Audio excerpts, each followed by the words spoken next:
Hello and welcome everyone.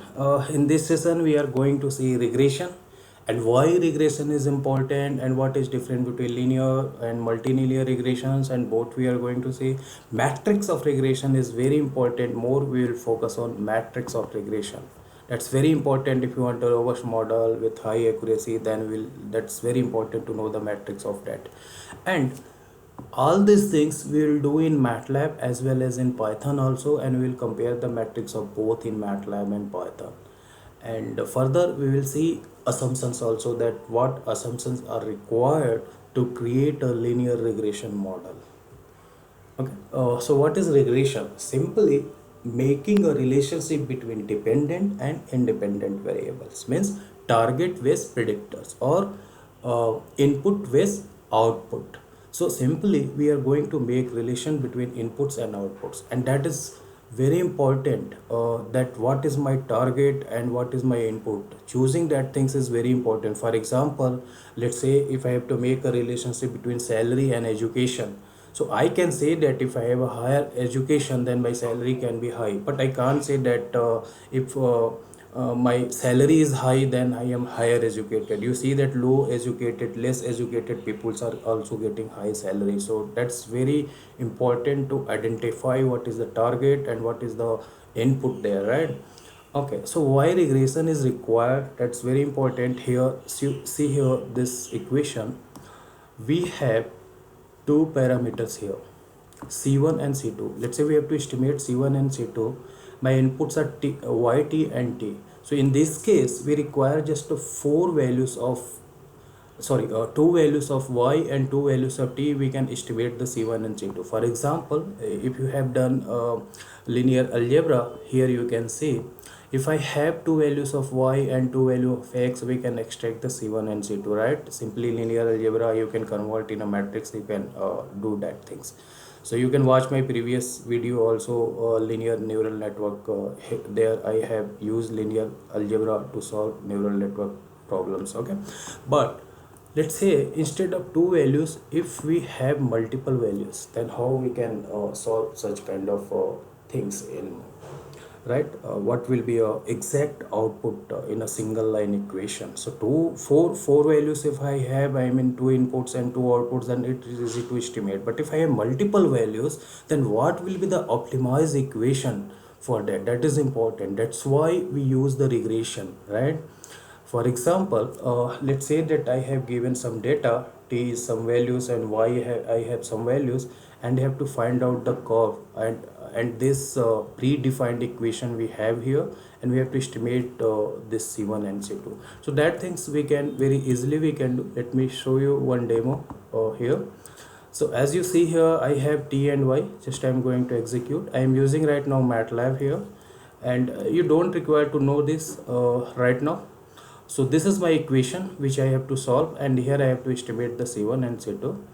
And for c1 and c2, this is the initial case. 1 by 2 is the c1 and 0 is this, and I'm using linear least square nonlinear method to solve that. So once I will run this, and we have estimated x1 and x2, that is c1 and c2 is here.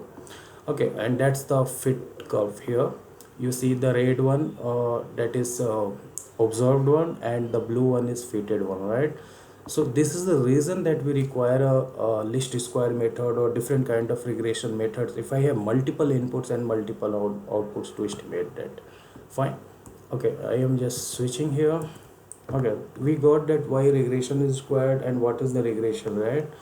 Okay, let's elaborate more that what is linear regression. So my linear regression will have a linear equation. That's a very simple linear equation which you see here. Y is the dependent variable, beta is the slope, and E is the error, and B is the constant or intercept also you can see, and X is independent variable. In the equation form, in the mathematical equation form, we can represent like this, right? B naught is the constant, B1 is coefficient, and X1 is in symbols for independent variable, and Y is the estimated or predicted value. Fine. This is a representation as a mathematical equation. In a graphical way or geometrical way, we can represent like this. So here you see this is our equation here. y is equal to b naught plus b1 xi.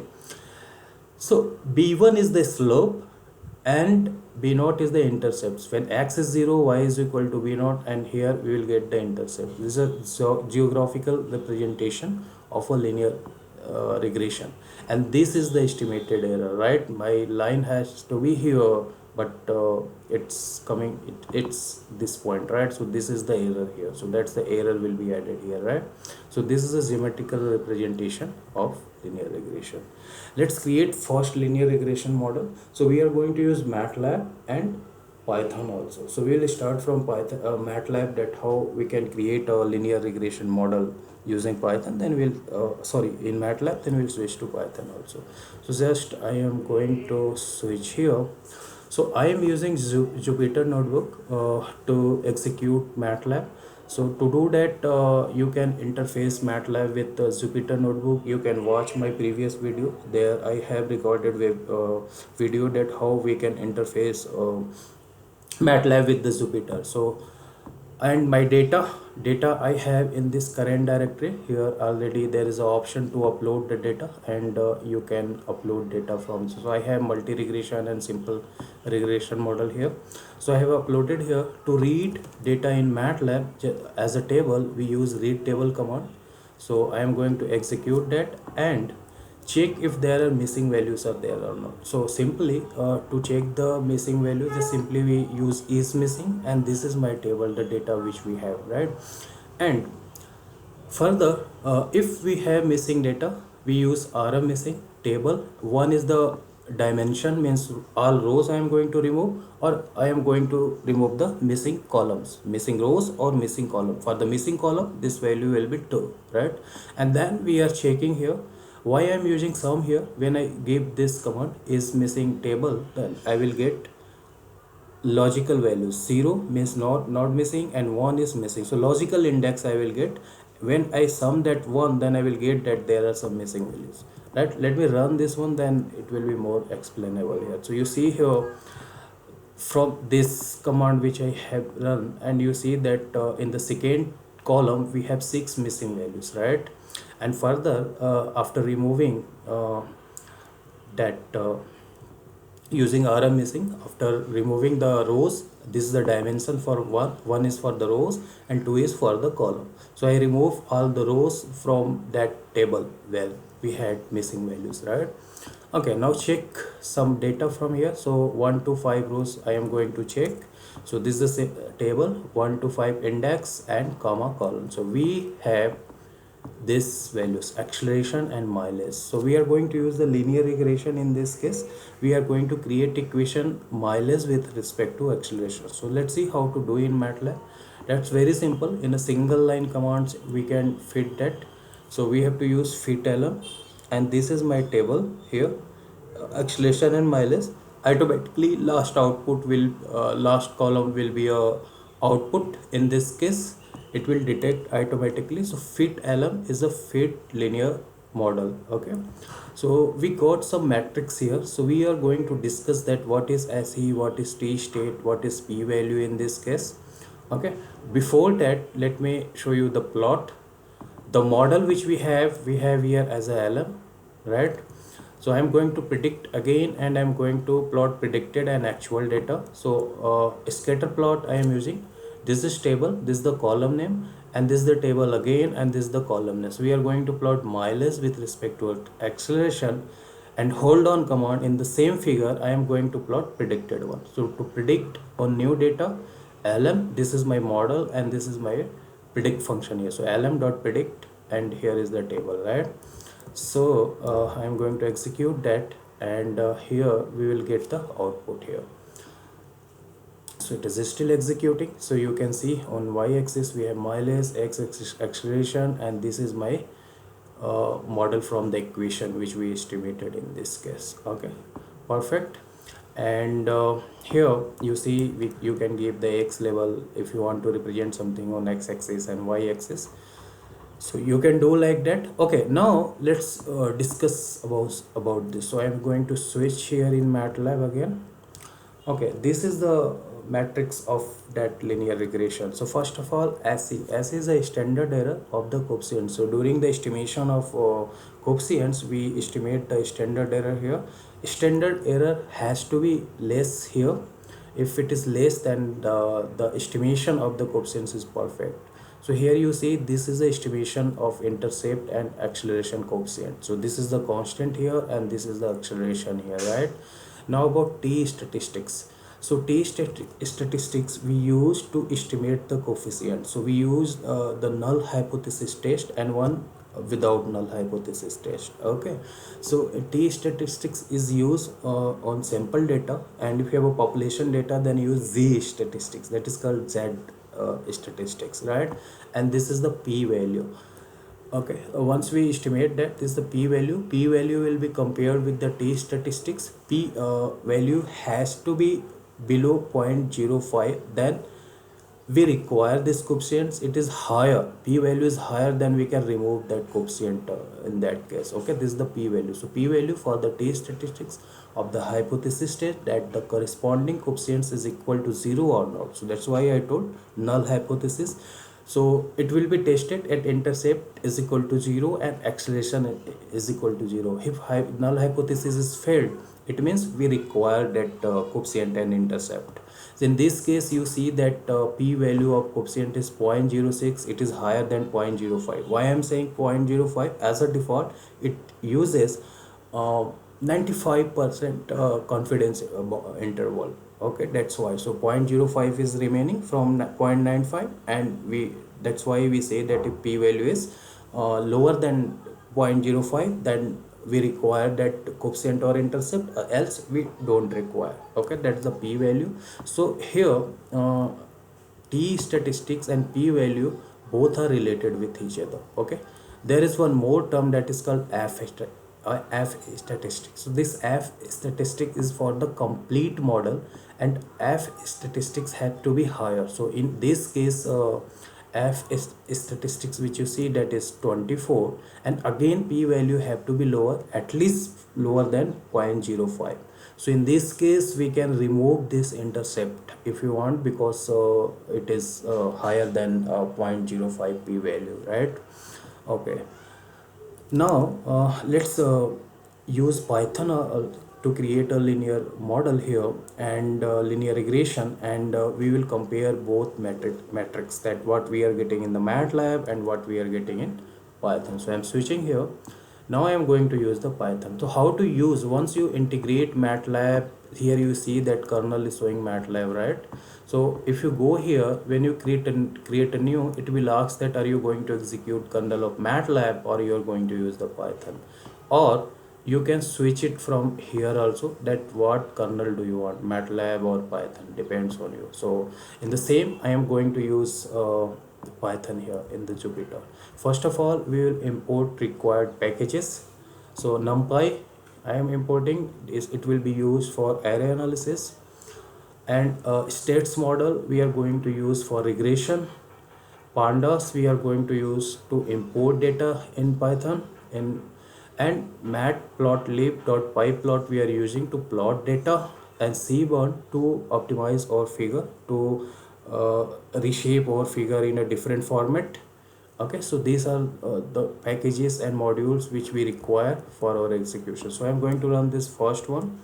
Okay, once it is executed, we are going to read data. So you see here in Python we are using Panda to read the data. The same file we are going to read, so pd.read_excel. So here you can see multiple options are available here, that if you have Excel file, CSV file, in our case we have Excel files, we are going to choose this. Okay, to check if do we have missing value or not, NP, this we use. Again here also we will get the logical index like in MATLAB. So true and false we will get, then we will do the sum of that, then it will total, it will show us that how many missing values are, because it will count the true value in this case. Okay, so I'm going to run here, and you see that we have no missing value in acceleration column, but in the mileage we have 6 missing values. Okay, and same thing when we have done in the MATLAB, to check the missing value is missing, to remove RM missing we have used, right? and here we use numpy.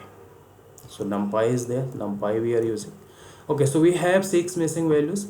So in here, if I have to visualize our data and statistics of data, so simply data which we have saved here, describe here. So you can see here how many samples do we have. Mileage is showing here 94 samples only, because there are 6 missing values are there. Then what is the mean of acceleration, mileage, standard deviation, minimum value of acceleration and mileage, 25% data, 50% data, 75, and the max value it is showing. My data is perfect in this case. Only the thing is that we have to remove the rows where we have missing values.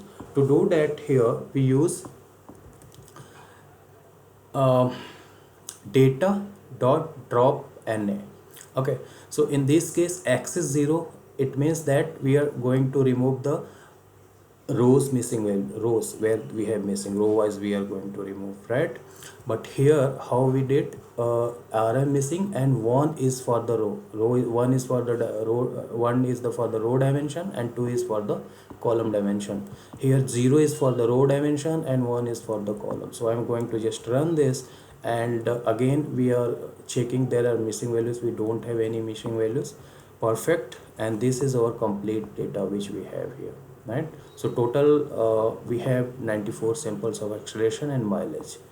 Okay, next we are going to plot acceleration and data. Okay, so what I am doing here, we are just extracting the data, acceleration as a x1 and mileage as a y here. So this is the indexing how we do in Python. Okay, we have data, then we are using matplotlib to plot it. We imported matplotlib as a pyplot as a plt. So plt.scatter. So here you see that we are using this function. It is very much similar to MATLAB also, right? So in MATLAB, to do that, we use a scatter plot there. A scatter we are using, right, to do that, right? Okay, so this is the data we have. This is showing the data distribution here. So it is less linear as you see in this data, right? From this figure we can say. Okay, now we are going to create ordinary linear regression like which we have done in MATLAB just now. So first of all, we have to add the constant here. SM is that states model, right? If I scroll above, you see that states model.api is SM.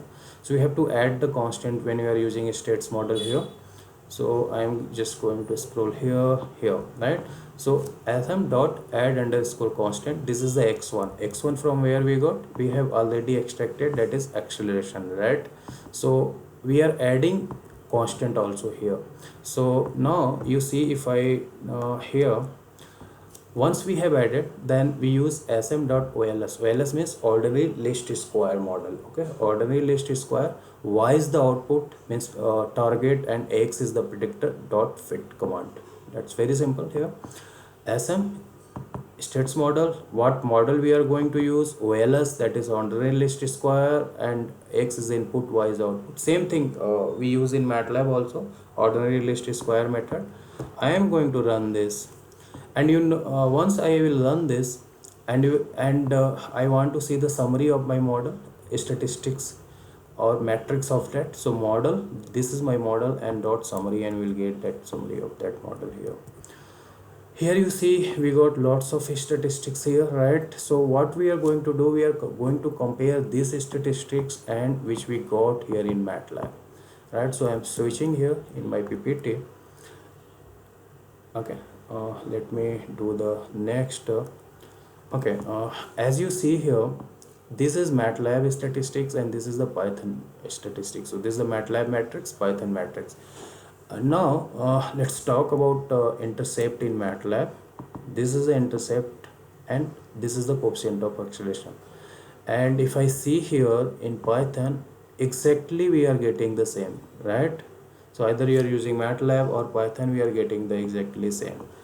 Okay, now r squared value and adjusted r square value. So let's discuss about r square and adjusted r square, then we'll compare again. So here r squared value is a sum of square regression divided by sum of square total. And what is sum of square regression? predicted value, sum of square of predicted value minus mean value of original data divide by original observed data divide minus mean value.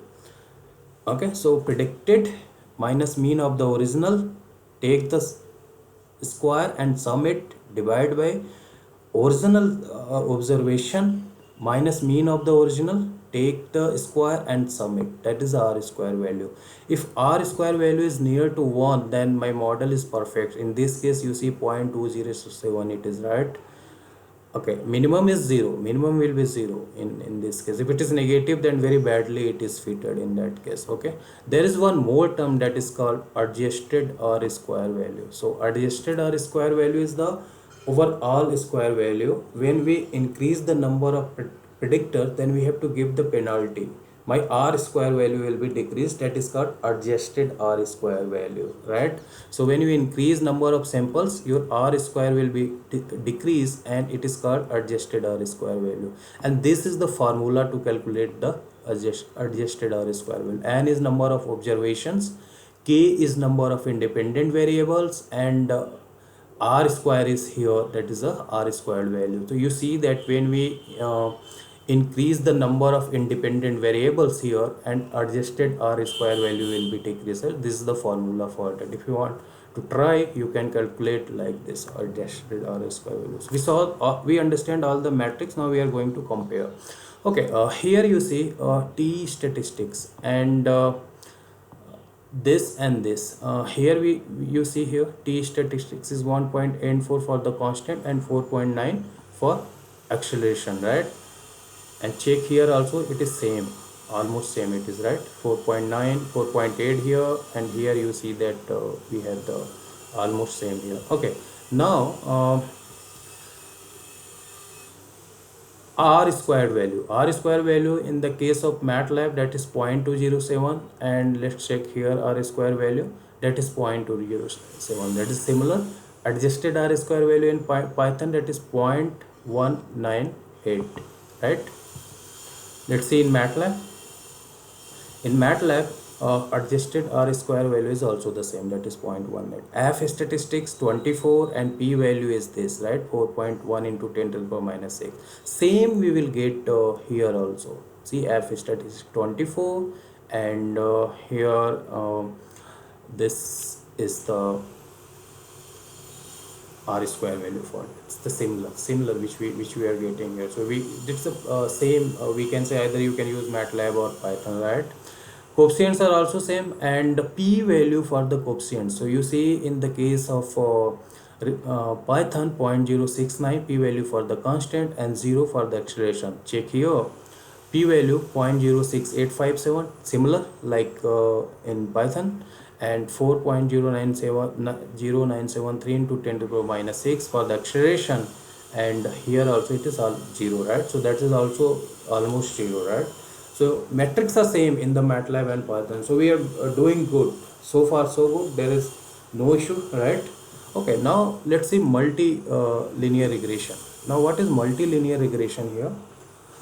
We'll discuss what is multilinear regression. So in multilinear regression, simply if my independent variables are increasing, it is more than one, let's say, then we say that is a multilinear regression. So it is similar to a simple linear regression, but independent variable will be not just one, so it is more than one. That is called multiple linear regression.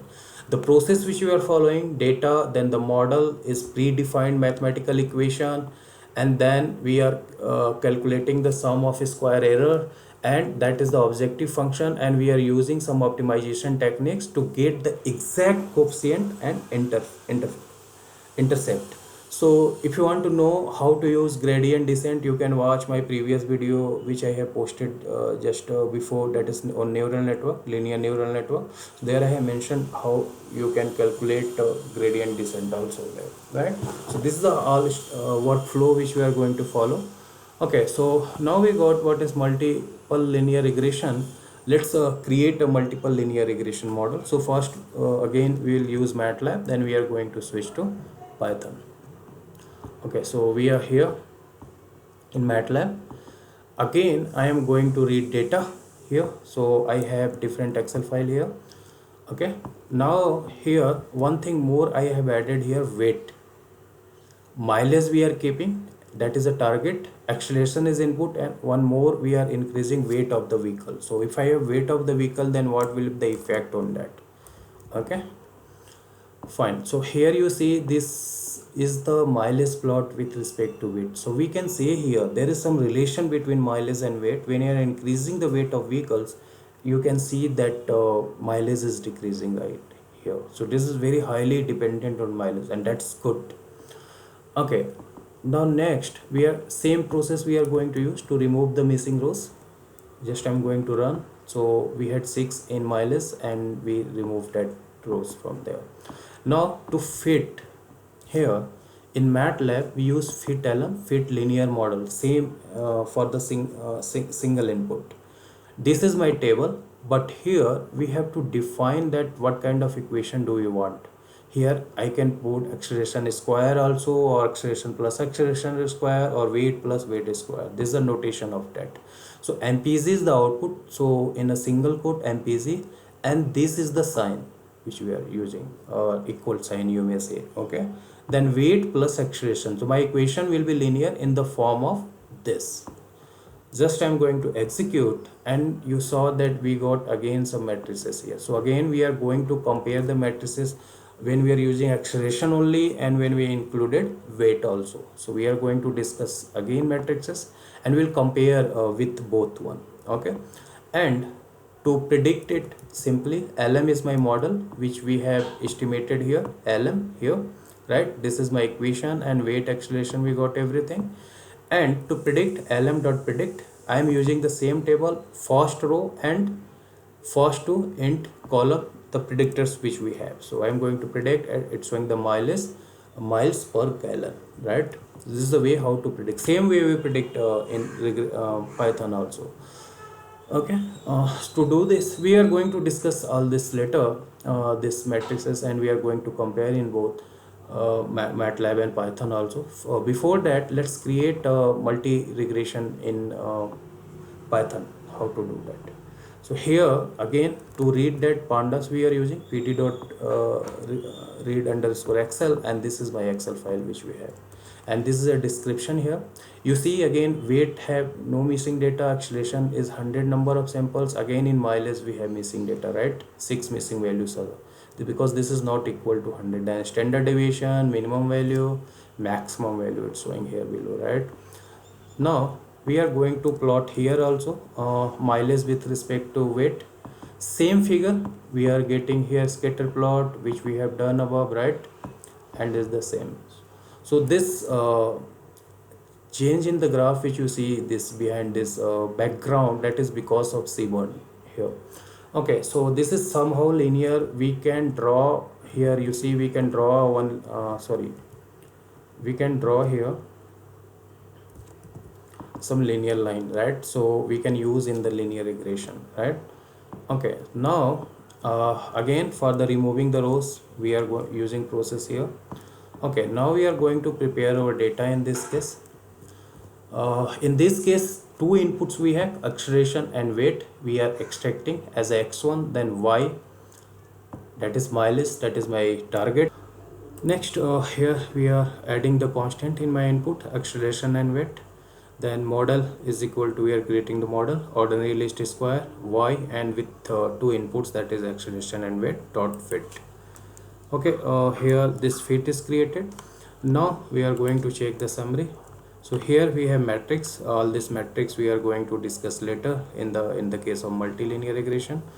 And here you see that if you have to predict in Python, we create a data frame. The constant we are adding, two weights and two accelerations. So once I will execute this, and we have the constant here, weight and acceleration. In MATLAB, when we are executing here, if I go just simply lm.predict, this is the model dot predict, and this is the table, and first row and last that is target I am excluding here. But in this case we have to create a data frame. Is the data frame which we have used during training, I mean creating the model, same way we are creating. Then say model dot predict, and in MATLAB we are using again dot predict in the same way, right? So here we have the output as you see.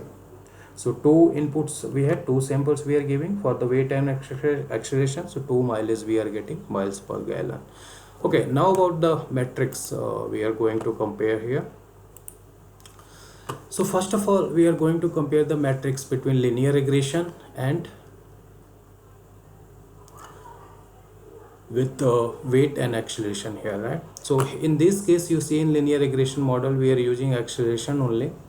Now in this case r squared value was 0.207, and here you see once we added that weight, and in the graph also we saw that weight was highly related with mileage here, if you can see in this figure above, right? And in this case you see that r square value is drastically increased, right? That is 0.743, right? 74% you may say that is perfect model. So just I wanted to say that acceleration is not so much dependent on my output, and we saw in the figure also. Here you see, here there was acceleration plot, right? Mileage with respect to acceleration. So acceleration we can remove if I am using the weight. In this case, error is dependent so much on acceleration, and here you see that acceleration value, p value here, that is 0.18493. So it is far more than 0.05, right? So in this case we can remove the acceleration, because acceleration is a redundant feature in my linear model, we don't require. And in the case of weight, you can see that is almost 0, 5.31 into 10 to the power minus 24 is the 10 here. And root mean square error in this case 4.12 it is there, and here we had 7.19, right? So important is this r squared value which we are discussing here, right? Adjusted r square value you see here in this case 0.198 we have, and in this case it is 0.738, right? F statistics in this case only we had 24. In this case you see that we have 132. So that's very important that don't remove that predictor which is highly required for your for the models, and remove that predictor which is redundant, which is not required for your model.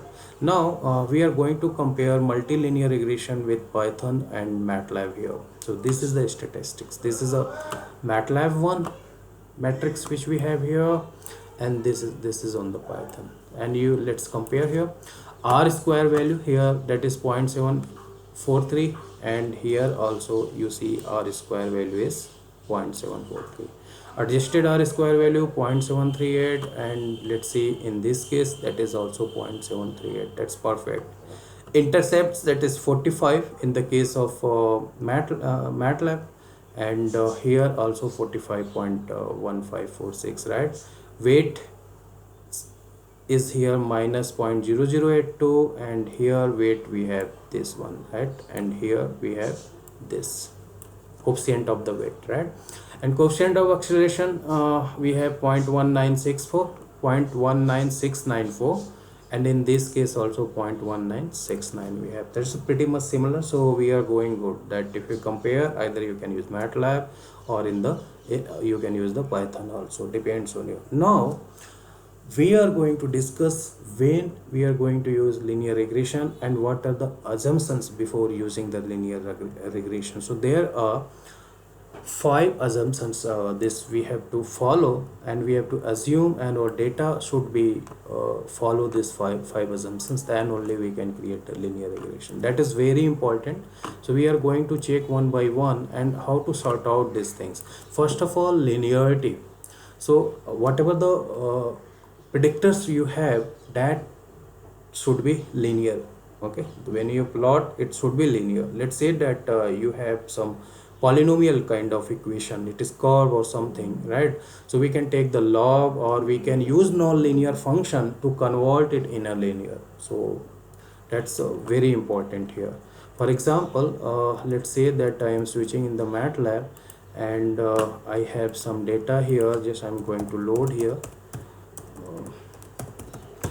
and here you see that if I plot pop, This is non-linear, right? Some polynomial equation is going on, but still you can use polynomial equation also for linear regression, but linearity is very important. In this case, let's say I am going to plot log, that is a non-linear function which I am applying here in population, and somehow you will see that it will be converted in a linear, right? So now we are able to here draw straight line somehow, right? A straight line like this, something like that. Okay, so that's important that whatever variables predictors you have, that should be linear here. Linearity is very important. If it is non-linear, you can use non-linear functions to convert in a linear. No endogeneity. Okay, the independent variable should not be correlated with the error term.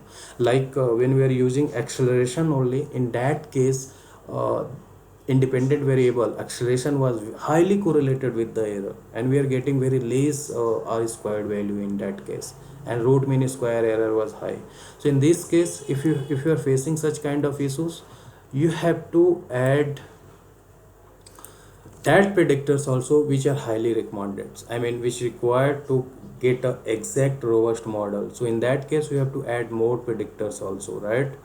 For the example, if I am going to predict that what will be my salary with respect to education, then some predictors are also required. If a person is male or female, or in which city are you going to do job, so that you have to add, then endogeneity will be removed from there, right?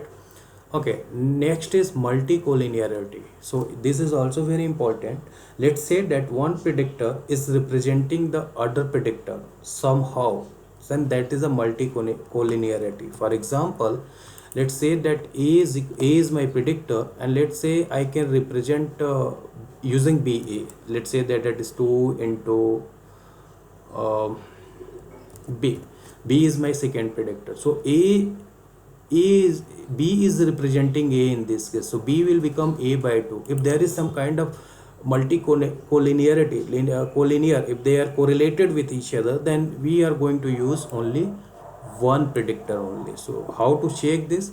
Just create a linear regression with all predictors one by one, and check what you are getting the p value. According that, you can exclude there.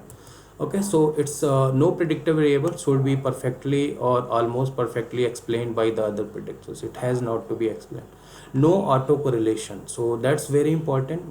Once you create your model, when you get the error, if there is autocorrelation in error, means after some time there is the same cycle of error, then again same cycle of error, in that case we are not going to linear model. So let me show you that what is the autocorrelation basically.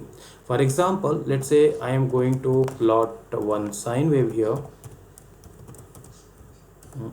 here, right? So in this case, you see that this is a time series data, and you see that this sine wave is repeating after some time, after then again, right? So in this kind of autocorrelations are there in errors, then you have to modify your linear model. So this kind of issues will come in time series data only. If you have just a numeric data, static data, so no issue about autocorrelation in that case. Okay, second thing, your the error which you are getting, that has to be normally distributed with zero mean.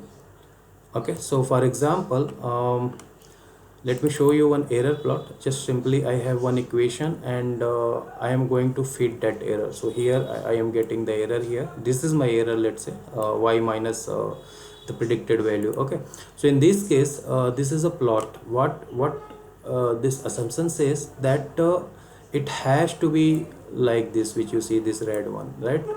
Normal distribution with zero mean. Okay, that's very important. If you are not getting error, if your error is not normally distributed with zero mean, means there is some issue. And if this zero, somewhere there is the zero, right? If it is shifted in the right side, so that is the reason of overfitting, because when you subtract predicted with observed value, you will get the negative value. So your zero mean will be shifted in this side, and if your zero mean value is shifted in the left side, then that is a underfitting. If it is exactly your zero mean here, on zero mean, this peak, then your model is perfect. That is normality. Fine. And homoscedasticity, so that's also very important. see here, this is the error here which you see. If the error is increasing when you increase the time or when you increase the number of samples, then this is called homoscedasticity.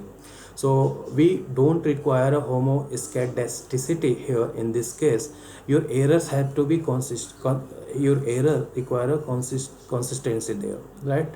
So if your error is, for example, let's say that I am asking you that make some regression model based on the salary, right? So if I am talking that in some city you will go and you will collect some samples, and from the other city you will go to collect the samples, right? Let's say that one is some rich city and one is the poor city, right? From poor city, when you collect the samples of the salary, and from the rich city there will be huge difference, right? In the rich city the salary will be high, in the poor city salary will be very low, right? So when you are going to create this kind of uh, earning regression model based on the salary, then that their issue will come. So in that case, what you can do, you can take the log of that input or output, or input or output both. If you have such kind of issues, if you are facing there is a homoscedasticity in your errors, if your errors are coming, so in this you see that these errors are increasing, right? So you can use some nonlinear functions to transform your data, or you can use a principal component analysis also, or you can remove the outliers also in this case, right? So these are the assumptions which we have to follow. So that's all for today, and if you like my video, don't forget to subscribe it. And thank you everyone for watching this video.